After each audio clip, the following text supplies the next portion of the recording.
وہ لوگ جن سے اللہ تعالیٰ ناراض ہوتا ہے۔ نمبر 1، نماز نہ پڑھنے والا۔ نمبر 2، مہمان کو دیکھ کر منہ بنانے والا۔ نمبر 3، اذان کے وقت کام میں مصروف رہنے والا۔ نمبر 4، ماں باپ کی نافرمانی کرنے والا۔ نمبر 5، دل میں بغض رکھنے والا۔ نمبر 6، دعا نہ مانگنے والا۔ نمبر 7، لڑائی جھگڑا اور گالم گلوچ کرنے والا۔ نمبر 8، فحش گوئی اور فحاشی پھیلانے والا۔ نمبر 9، غرور اور تکبر کرنے والا۔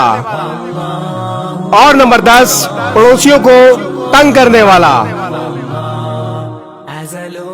اس ویڈیو کو شیئر ضرور کریں، ہو سکتا ہے آپ کے ایک شیئر سے یہ بات کسی کے دل میں اتر جائے۔